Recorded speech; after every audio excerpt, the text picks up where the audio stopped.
Halo, cek cek cek suara. Apakah sudah terdengar? Saya change name dulu ya.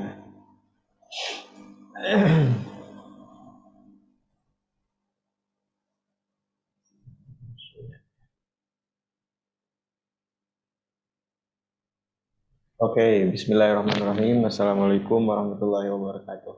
Apa kabar teman-teman semua? Mudah-mudahan sehat ya. Nah, kali ini saya terpanggil apa ya maksudnya? Bermaksud untuk sharing ya. Bermaksud untuk sharing satu hal yang menurut saya sangat penting ya, di mana kaitannya dengan dunia online. Seperti yang teman-teman mungkin sudah tahu bahwa saat ini semuanya serba online.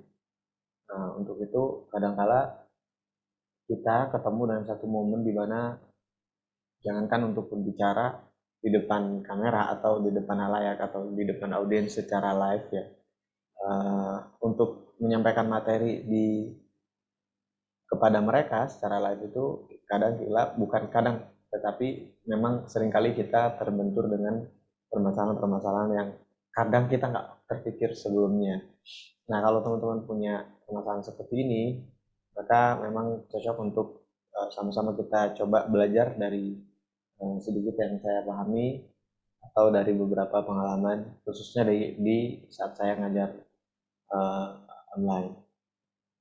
Kita coba, ini memang agak agak aneh judulnya. Kenapa agak aneh? Karena memang selain untuk dipelajari oleh teman-teman, saya ada teman-teman juga di internal kita yang memang mengajar di spesifiknya itu untuk para orang tua gitu ya, di majelis kami namanya majelis GH 74 Gedung Hijau, eh, majelis Bait Al-Quran Gedung Hijau 74, yang alamat offline majelis offline-nya itu ada di Jakarta Selatan, tepatnya di Pondok Pinang. Biar teman-teman lebih kebayang, coba saya share screen-nya dulu. Udah kebaca? Kalau seperti ini. Nah, ya ini screen-nya ya. Mudah-mudahan teman-teman bisa. Jadi ini tips berkomunikasi efektif dengan orang tua. Secara spesifik memang saya langsung sebutkan dengan orang tua, tapi nanti teman-teman bisa gunakan ini atau tips-tips ini untuk komunikasi secara umum, khususnya saat teman-teman belajar online. Jelas saja saya ingin mengulas balik dari materi paling dasar ya. Materi paling dasarnya mungkin teman-teman mesti tahu dulu tuh unsur-unsur komunikasi. Kalau teman-teman ingat, bagi teman-teman yang sudah paham ini mungkin sifatnya nanti sebagai repetisi saja atau kita ulang-ulang saja supaya nggak lupa. Ada yang namanya komunikator. Komunikator itu adalah orang yang berbicara. Kalau istilahnya mutakalim kali ya, istilah bahasa Arab. Pelajaran pondok dulu. Siapa orang yang berbicara dalam konteks dunia kita saat ini, di mana semua aktivitas beralih ke online? Nah, orang yang berbicara ini bisa teman-teman yang mengajar online misalnya, teman-teman yang punya tim lalu memberikan briefing, memberikan monolog, kemudian menyampaikan informasi dan lain sebagainya. Itu disebutnya komunikator. Ya, orang yang berbicara lah gitu. Kemudian orang yang diajak bicara ini namanya komunikan. Siapa mereka itu? Ya, orang yang kita lawan bicara kita, orang kedua, audiens kita. Kalau kalian Anda semua ngajar ya mungkin murid-murid yang belajar sama kita. Kemudian ada pesan. Nah, pesan ini bisa materi yang Anda sampaikan, bisa informasi yang Anda sampaikan, dan lain sebagainya yang sifatnya kemudian ingin disampaikan atau ingin memberikan pemahaman kepada komunikan tadi, yang atas ini. Nah, jangan lupa juga di sini ada yang namanya uh, channel. Istilahnya dalam istilah komunikasi itu channel atau kanal lah ya, kalau dalam bahasa kita. Channel yaitu media yang kita gunakan. Anda menggunakan apa? Yang populer sekarang mungkin Zoom, Google Meet, dan lain sebagainya. Mungkin Facebook Live, YouTube, sorry.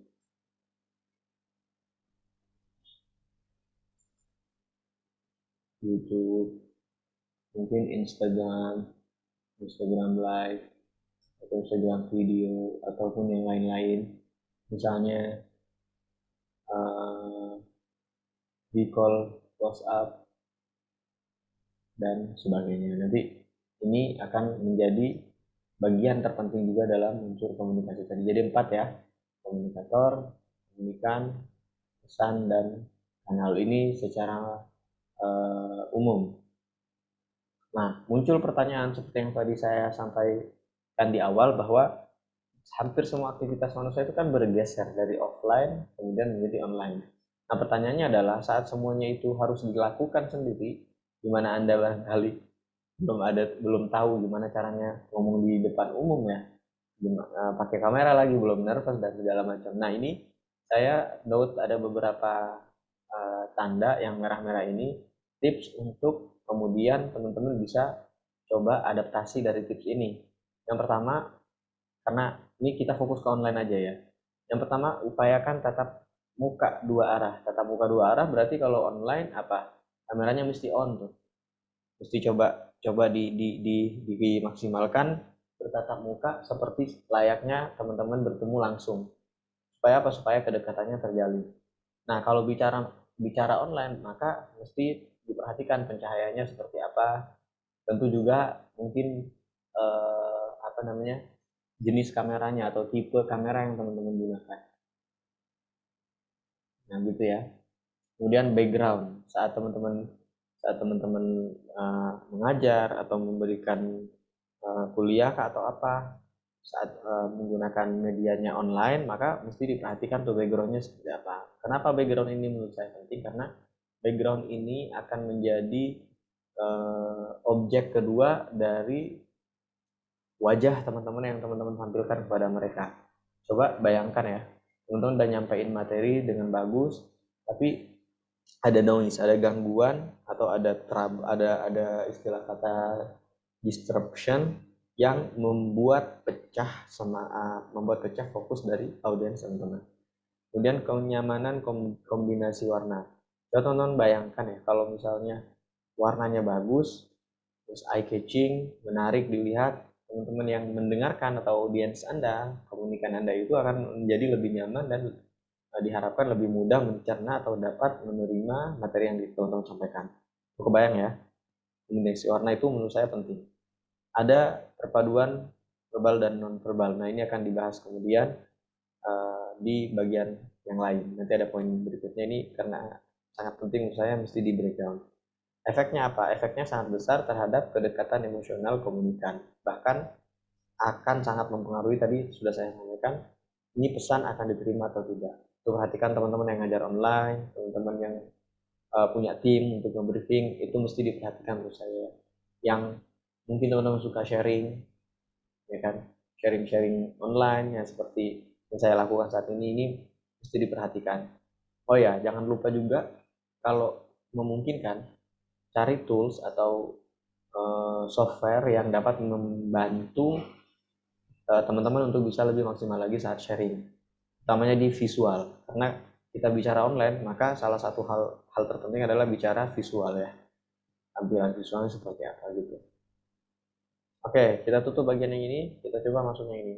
Nah, ini bicara tentang pesan. Informasinya mesti jelas. Kalau teman-teman bicara kepada orang tua, nah seperti judul sharing saya kali ini, maka materi yang dikuasai mesti dikuasai dengan benar. Nggak mesti melulu harus share. Ya, berarti muncul pertanyaan gini mungkin itu benar teman-teman ya. Jadi kalau sharingnya ke bukan orang tua, materinya nggak apa-apa, salah-salah ya, nggak juga. Tapi kalau bicara materi memang mesti harus dikuasai dulu materinya. Bayangkan Anda ingin menyampaikan sesuatu tapi Anda sendiri nggak jelas sudah paham betul apa enggak gitu kan, apa jadinya nanti.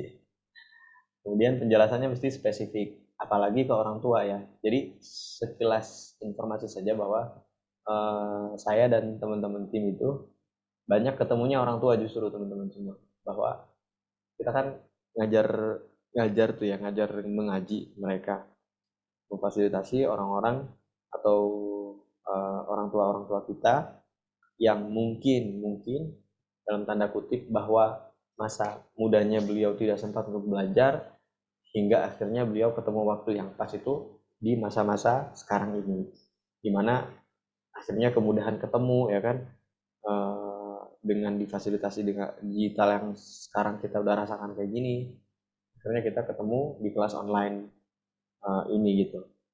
Akhirnya apa? Akhirnya ya kita mesti menyesuaikan sana sini. Jadi karena memang audiens kita orang tua, maka mesti segalanya mesti kita pikirkan. Kenapa saya bilang segalanya mesti kita pikirkan? Coba bayangkan teman-teman betapa ribetnya, betapa capeknya. Udah jelasin panjang lebar yang menurut kita mesti ini panjang lebar. Ini pengalaman bukan omong kosong ya. Jadi udah saya jelasin begini, ternyata mereka justru pusing. Jadi mesti dicari formula yang detail, kemudian tapi penjelasannya spesifik, tidak ambigu, to the point, bila perlu berikan analogi singkat, tapi padat dan jelas. Gitu. Paham ya teman-teman ya? Jadi informasinya mesti jelas. Nah, kata kuncinya kalau mau informasi jelas ini, maka sebagai komunikator, Anda harus apa? Menguasai materi atau informasi yang akan Anda sampaikan. Nah, ini kata kuncinya. Tidak bisa ditawar lagi nih ya.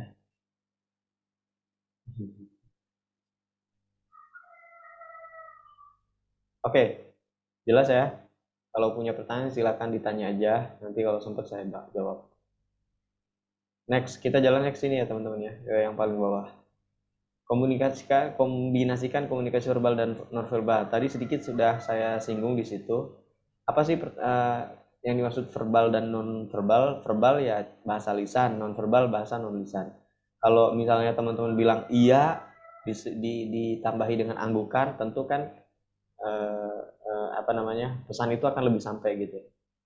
Ada gestur tangan, kemudian ya gestur anggota badan yang lain, misal tubuh yang misalnya Anda ingin menyampaikan sesuatu yang urgent harus lebih tegak, dan seterusnya.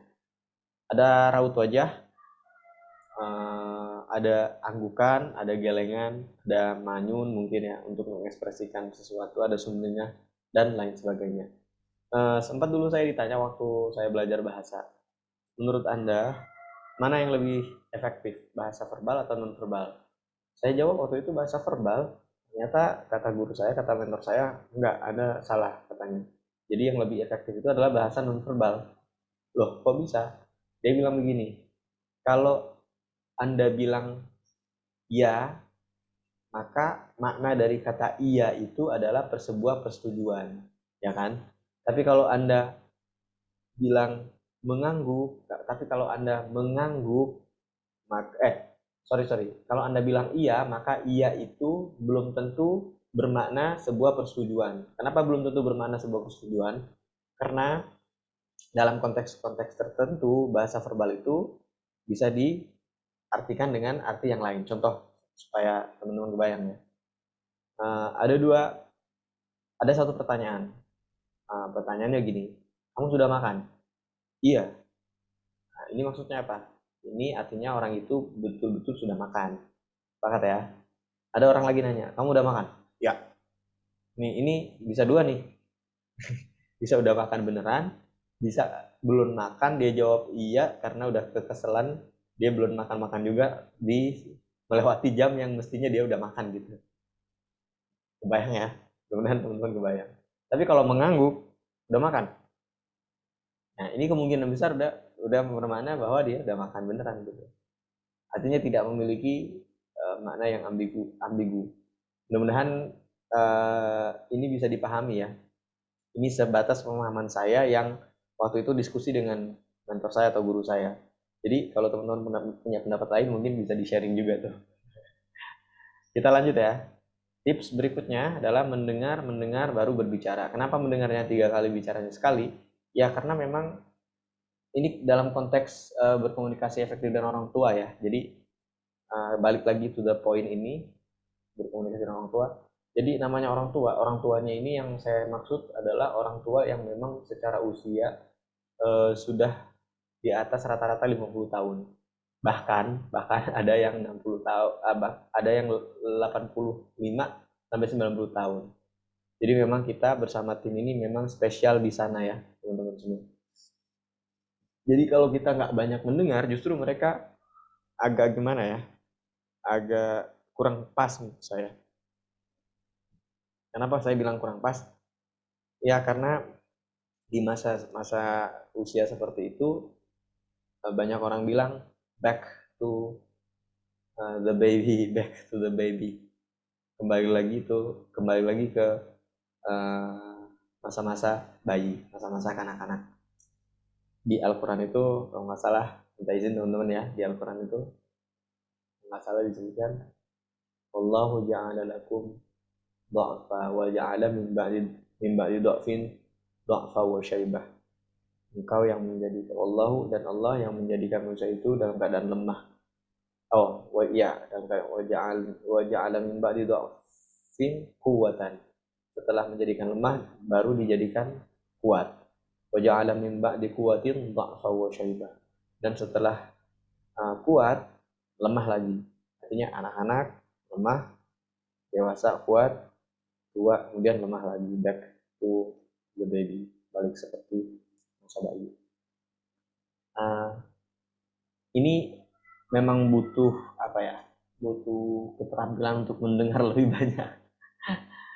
Dengarkan mereka, berbicaralah pada saat yang tepat. Kenapa saya bilang bicara pada saat yang tepat? Karena memang orang tua itu nggak butuh kita banyak saran, justru kita mesti banyak dengar, gitu ya.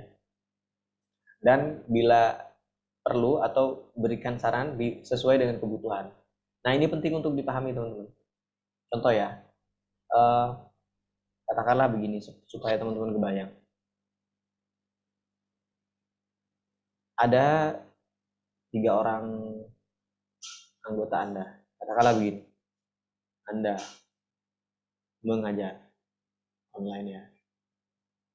Ini adalah jemaah Anda. Ibu A,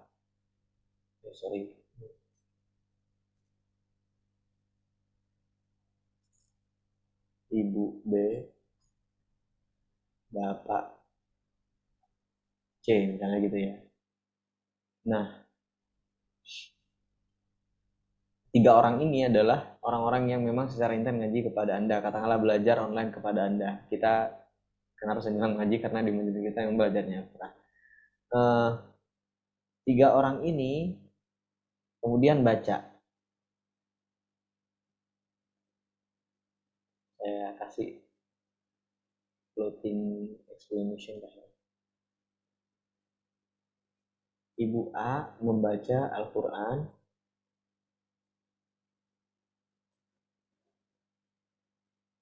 dengan terbata-bata misalnya ya. Lalu Anda tidak memutuskan untuk lebih banyak mendengar dulu. Tiba-tiba Anda berikan koreksi brutal kepada beliau. Kira-kira menurut Anda responnya gimana? Gimana responnya tuh kira-kira? Nah ini gambarannya teman-teman. Ada si ibu A baca. Karena nggak lancar, wah Anda kasih koreksian brutal tuh. Wah bukan begini bu, mau dikoreksi brutal. Apa kira-kira? Yang ada beliau ini akan down, akan rapuh, seperti butiran debu, nggak bisa bangkit lagi. Ya itulah kira-kira ya. Jadi mesti diperhatikan betul. Jadi dengerin dulu. Nah bila perlu nanti di masa yang benar, nanti saya kasih tambahan gimana caranya ngoreksi yang tepat tuh ya. Versi saya. Jadi nggak perlu diikuti juga kalau memang nggak pas. Ini kan cuma sharing ya. Jadi kalau memang pas silahkan diikuti. Kalau nggak juga nggak apa-apa istilahnya. Kemudian interaktif bila diperlukan. Agak singkat ya supaya nggak terlalu lama. Interaktif bila diperlukan. Maksudnya apa? Maksudnya kadangkala kita perlu negor-negor mereka. Negor-negor itu artinya ngajuin pertanyaan, jawab teguran mereka, sekedar say hello saat untuk mencairkan suasana gitu. Biasanya kalau saya ngerjainnya atau ngelakuinnya itu pas di awal-awal majelis. Gimana Bu? Sehat? Di awal-awal kelas ya. Gimana ya Bu? Sehat? Terus tanyakan hal-hal ringan, misalnya cuaca di tempat sekitar, di tempat di mereka di audiens kami atau ibu-ibu yang mengaji kepada kami atau belajar kepada kami itu memang tempatnya di mana-mana ya, atau beda-beda tempat gitu. Ada yang di Bandung, ada yang di Tangerang, ada yang di Jakarta lah, sebagian besar gitu. Nah, kadang di tempat kami nggak hujan, di sana hujan, mereka cerita dengan excited ya. Duh, ini Pak Ustadz atau Pak, ini apa namanya, hujan terus nih di sini. Ya kita respon dengan positif, insya Allah aman Bu, kita doain mudah-mudahan nggak terjadi apa-apa gitu. Kalau ada acara-acara baru yang mereka lakukan, ya kita tanya gimana Bu kemarin, lancar ya. Jadi, katakan hal yang positif ya. Misalnya, wah keren banget tuh pasti ya Bu, wah seru pastinya gitu gitu. Untuk membangun kedekatan kepada mereka. Nah, ini yang paling penting nih, gunakan magic word. Magic word itu kalau saya menyimpulkannya 4 hal paling atas. Ini yang wajib, ini yang wajib bagi saya ya. Ini yang sunnah. Dari sini ke sini nih, ini sifatnya opsional. Kenapa saya bilang wajib? Yang atas itu memang ya mesti kita di mana-mana kita mengucapkan ini ya. Misalnya gini kasusnya. Ibu baca, si ibu ini baca katakanlah Bismillahirrahmanirrahim. Alif Lam Mim Tanzilal Azizil Hakim, misalnya gitu. Tanzilal Azizir Rahim, misalnya gitu. Nah, kemudian teman-teman tahu kan ada kesalahan di sana. Kalau memang perlu ditegur segera atau diberikan koreksi segera, bisa gunakan kalimat ini. Mohon izin Bu, mohon izin Pak, saya berikan koreksi sebentar ya Pak, gitu. Ya tergantung kebutuhannya. Kenapa mesti, misalnya alasannya gini, kenapa mesti diberikan koreksi sekali seketika? Karena kalau dibiarkan nanti takutnya kita sebagai penanggung jawab atau yang membersamai mereka lupa juga kan. Gitu. Bisa diawali dengan kata mohon maaf. Mohon maaf Pak, mohon maaf Pak, tadi yang bacaan yang ini kurang sempurna ya Pak. Tadi Bapak baca seperti ini, mungkin ya diberikan langsung semestinya bacanya gini ya Pak, gitu. Terus kemudian minta tolong. Di ini mohon izin Pak, bisa tolong balik lagi ke ayat yang tadi, misalnya gitu ya. Misalnya Bapak tadi Ibu A baca udah sampai ayat 7. Sementara di ayat 2 tadi salah. Dikoreksi berkali-kali kok enggak bisa juga misalnya gitu. Nah, dilanjut aja. Kita bilang, mohon izin lanjut dulu ya Bu. Lanjut aja dulu. Nanti setelah selesai di katakanlah di ayat ketujuhnya itu, kemudian teman-teman bisa sampaikan. Anda bisa sampaikan kayak gini, tolong minta tolong Ibu, kita balik lagi dulu ke ini gitu ya. Nah, misalnya ini contoh-contoh detail yang saya tadi, ini masih banyak sebenarnya hal-hal lain. Misalnya kita baca yang ini dulu boleh, Ibu? Mohon izin, misalnya gitu ya. Mohon izin Bu, boleh kita ke halaman sebelumnya dulu Bu. Terus ibunya bilang, lanjutin dulu deh Ustaz, nanti saya ini ya. Oh, monggo Bu, silakan. Nah, gitu. Tapi nanti setelah selesai, mesti kita balik ke yang teman-teman mau itu. Gitu.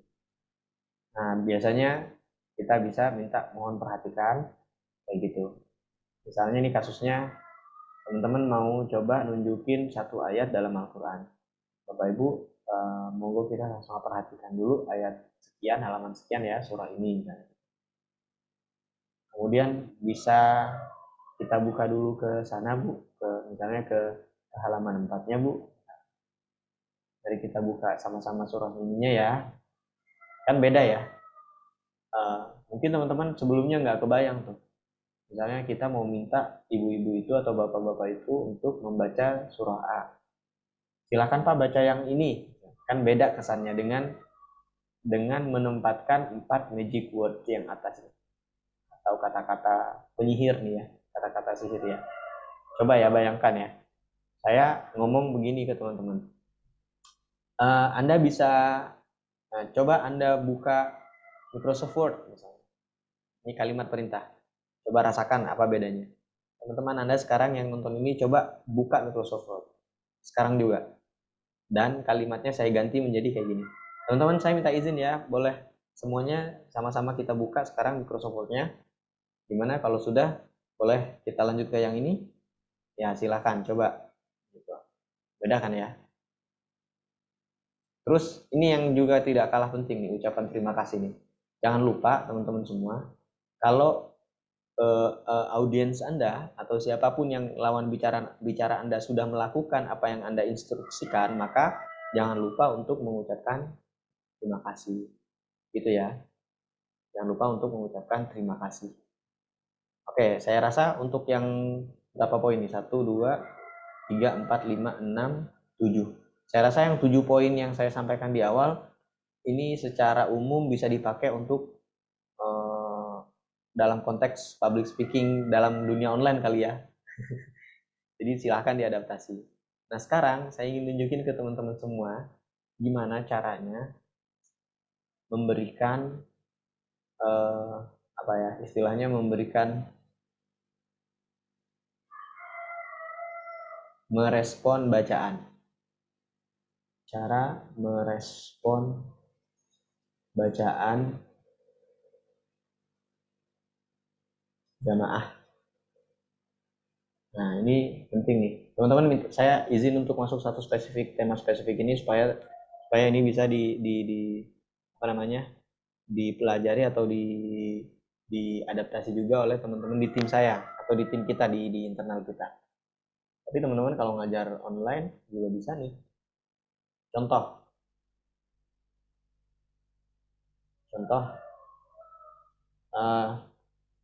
balik lagi ke tadi ya. Ibu A sudah baca nih surah Al-Baqarah. Nah, setelah membaca, teman-teman kan pasti punya catatan tuh, misalnya baca ayat 1. Baca ayat 2 sampai 3. Nah, opsinya ada beberapa memang. Opsi 1,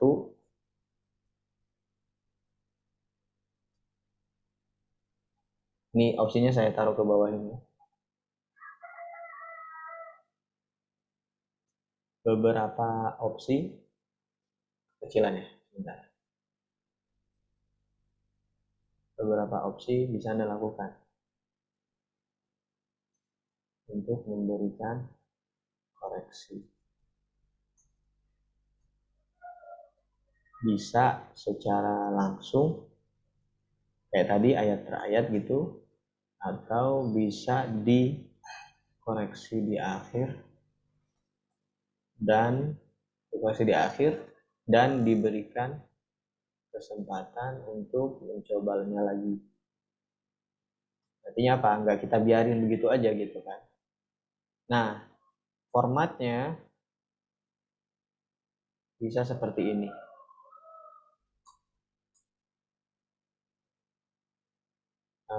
Katakanlah dipuji,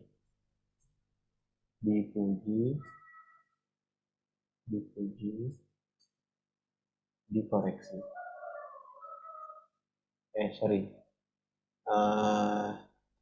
Sampaikan keunggulannya ya, bukan dipuji, tapi disampaikan keunggulannya secara detail dan spesifik. Saya kasih contoh nanti. Ke apa istilahnya ya? Sampaikan ke ketercapaiannya.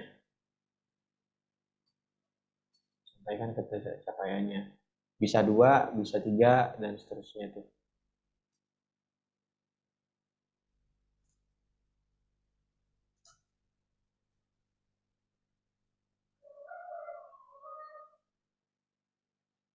Kebayang nggak? Sampaikan ketercapaiannya 3 kali baru diberikan koreksi. Contoh, teman-teman udah dengar tuh bahasanya bacaannya.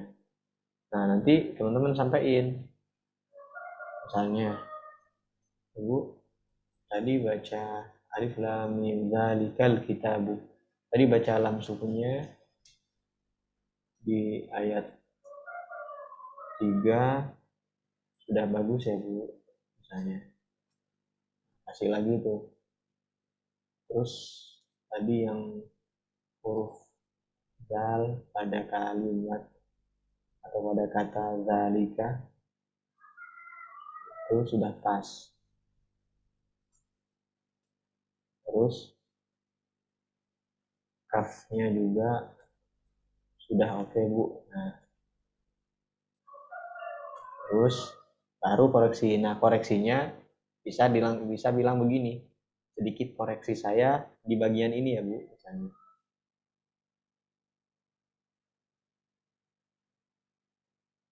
Kalau boleh dikasih yang magic word tadi, di sini taruh misalnya, mohon izin bu, sedikit koreksi saya di bagian ini ya bu, lalu sampaikan.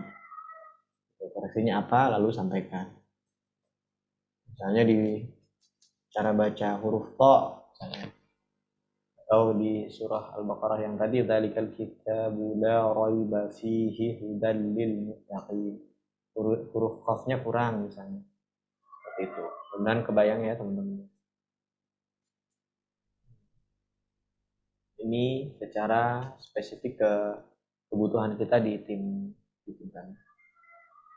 Saya rasa itu yang bisa saya share ke teman-teman. Dari apa yang saya sampaikan ini sebenarnya teman-teman semua, ini belum detail ya, belum finish. Untuk mendapatkan ini semua, perhatikan, untuk mendapatkan yang ini sampai ke sini, bahkan ini dan ini, teman-teman mesti ada satu hal yang mesti teman-teman lakukan. Apa itu? Menganalisa siapa komunikan teman-teman. Analisa dulu tuh, analisa siapa komunikan teman-teman. Nah, muncul pertanyaan kan, gimana cara menganalisanya? Kayaknya nggak saya share sekarang, karena kalau di share sekarang kita terlalu lama juga ya. Bisa nanti di video selanjutnya, dipantau aja. Jangan lupa untuk like, comment, dan subscribe. Terima kasih. Assalamualaikum warahmatullahi wabarakatuh. Semoga manfaat ya teman-teman.